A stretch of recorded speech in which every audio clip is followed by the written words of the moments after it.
Good morning, and welcome to another daily dose of encouragement. This morning we're thinking about the patriarch Joseph. There are four key patriarchs that are talked about in the book of Genesis, four patriarchs that get returned to time and time again.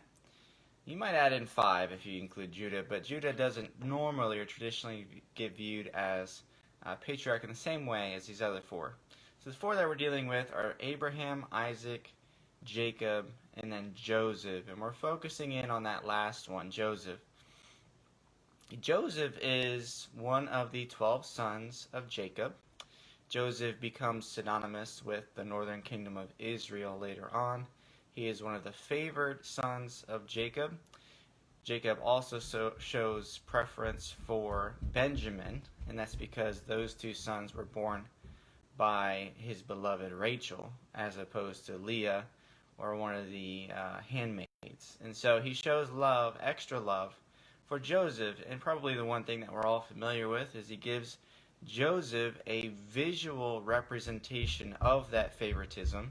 He gives him a colorful tunic, and that starts this downward spiral with his brothers. His brothers are so jealous and envious of what Joseph of his preference, and they're envious of every action that Joseph shows towards them and does towards them.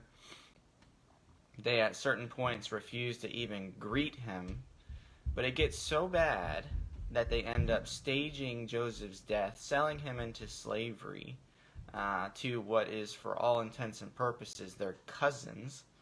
And he gets brought down to Egypt as a slave. Now, he goes through a lot down in Egypt. He ends up being purchased by a man named Potiphar. And so he works in Potiphar's household.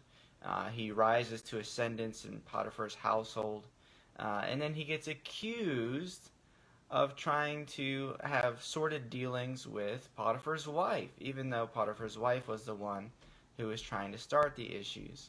And so Joseph goes through a lot of problems, but it doesn't stop there in Potiphar's house. It keeps going. So Potiphar has Joseph arrested and thrown in prison. And while Joseph is in prison, he ends up interpreting the dreams of two servants of Pharaoh. Now, one of these servants is going to be put to death, and one of them is going to be restored to his position. And one is put to death, just as Joseph had interpreted the dream of, and the other ends up getting restored. And Joseph asks this man, before he is restored, he asks him, if this happens, it will, if this happens, remember me, and bring up my petition before Pharaoh. The man forgets for a couple of years while Joseph is rotting away in prison. And then eventually, Pharaoh ends up having a dream that needs to be interpreted, and Pharaoh's wise men and his council are not able to interpret it. So this servant of Pharaoh ends up calling upon Joseph, bringing up Joseph to help interpret this dream. And Joseph interprets the dream, and he is very helpful to the king, to Pharaoh. And what ends up happening is, in his interpretation of this, he gains a pretext to be one of the highest counselors for Pharaoh. And so Joseph, through all the distress, through all the calamity, is given a position of ascendance, and he is given basically the second hand to the king. And so all of this negativity, all this difficulty that Joseph goes through, works together for him. We're talking a lot about providence at Taylorsville Road Church of Christ. We're talking about Esther right now on Wednesday nights, and we're thinking about all the providential features that we see in the book of Esther. God is not mentioned a single time in the book of Esther, and yet his hands are constantly working in the life of Esther. This is true of Joseph as well. Joseph perceives that, and when things all fall into place, he says to his brothers in Genesis 45 and verse 1, Then Joseph could not control himself before all those who stood by him, and he cried, Have everyone go out from me. So there was no man with him when Joseph made himself known to his brothers. He wept so loudly that the Egyptians heard it, and the household of Pharaoh heard it. Then Joseph said to his brothers, I am Joseph. Is my father still alive? But his brothers could not answer him, for they were dismayed at his presence. Then Joseph said to his brothers, Please come closer to me. And they came closer, and he said, I am your brother Joseph, whom you sold into Egypt. Do not be grieved or angry with yourselves, because you sold me here. For God sent me here to preserve life. For the famine has been in the land these 2 years, and there are still 5 years in which there will be neither plowing nor harvesting. God sent me before you to preserve for you a remnant in the earth, and to keep you alive by a great deliverance. Now therefore, it was not you who sent me here, but God. He has made me a father to Pharaoh, and lord of all his household, and ruler over all the land of Egypt. Hurry, go up to say to my father, and say to him, Thus says your son Joseph, God has made me lord of all Egypt. Come down to me, do not delay. You shall live in the land of Goshen. You shall be near me, you and your children, and your children's children, and your flocks, and your herds, and all that you have.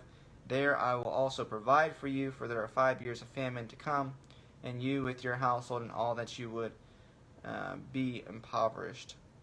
Behold, your eyes see, and the eyes of my brother Benjamin see that it is my mouth which is speaking to you. Now you must tell my father of all my splendor in Egypt, and all that you have seen, and you must hurry and bring my father down here. Then he fell on his brother Benjamin's neck and wept. Benjamin wept on his neck. He kissed all his brothers and wept on them, and afterward his brothers talked to him. Now the narrative continues, and what ends up happening is Jacob and pretty much the rest of Israel at that point, all 70 of them, come down to Egypt, and they get to live in the land of Goshen. But look at how Joseph interprets, and look at how he views what had happened to him. His betrayal, the lies, his betrayal again, his being forgotten in prison, all of that. What is his perspective? His perspective is, God sent me before you to preserve life. That's what his perspective is. I think we would be hard-pressed to have that perspective after all that had gone on. We're talking about years and years of betrayal, years and years of rejection and difficulty and slave labor. And yet it is Joseph who interprets all of these things as God working in his life. All the hardships, all the difficulties, God working and being active in his life. Not God being absent from his life, but God being active in his life. This was sort of a shock to his brothers. Initially, they respond to this, and they're willing to respond to this. And then they go get their dad, and their dad ends up dying a little while after this. In Genesis chapter 50, we see the death of Jacob. And notice their response after Jacob dies. They're so shocked and dumbfounded by Joseph's capacity for forgiveness and his understanding of divine providence. They're so shocked by that they misinterpret it as a mere ploy until the death of their father. In Genesis 50 and verse 15, when Joseph's brothers saw that their father was dead, they said, "What if Joseph bears a grudge against us and pays us back in full for all the wrong which we did to him?" So they sent a message to Joseph saying, "Your father charged before he died, saying, 'Thus you shall say to Joseph, Please forgive, I beg you, the transgression of your brothers and their sin, for they did you wrong. And now please forgive the transgression of the servants of the God of your father.' And Joseph wept when they spoke to him. Then his brothers also came and fell down before him and said, 'Behold, we are your servants.' But Joseph said to them, 'Do not be afraid, for am I in God's place? As for you, you meant evil against me, but God meant it for good, in order to bring about this present result, to preserve many people alive. So therefore, do not be afraid, I will provide for you and your little ones.' So he comforted them and spoke kindly to them." It was so shocking to Joseph's brothers that they had to try and see some ulterior motive. They had to see that Joseph must be holding some kind of grudge, and maybe he's just waiting for the opportune time to execute that grudge. But no, it was true. Joseph legitimately was moving forward. He was moving forward in light of his perception and acuity of God's providence. He doesn't deny that they did him wrong. He mentioned that in Genesis 45. He mentions that in Genesis 50. But he says, I'm not the judge of that. What I am aware of, though, is that all of these events have worked out for the good of God's people. So, let's make it practical. Joseph went through a lot of hardship, and he saw God as navigating him through that hardship so that he could help God's people. We're experiencing hardship. We do anyways. That's because that's the nature of the world, but we're experiencing hardship right now. We can either view God as absent, as uncaring, and we can view these hardships as things that are mere happenstance and don't benefit us whatsoever, or God is active in our lives. These hardships, God is navigating and helping us to navigate. And through these hardships, we are in a better position to help serve God's people. Option 1, option 2. What's it going to be? Whether we view it as such or not, God is active. God is active, and He loves His people. And even though we face hardship right now, God has sent us here to preserve life and to help His people. That's the perspective we need to maintain. Remember divine providence. Keep that at the forefront of your mind. And realize that God is active and He loves us and He's taking fantastic care of us even in hardship. God bless you. God gave you the perspective to maintain that as the patriarch Joseph. And if we can help you in any way, please let us know by reaching out to us.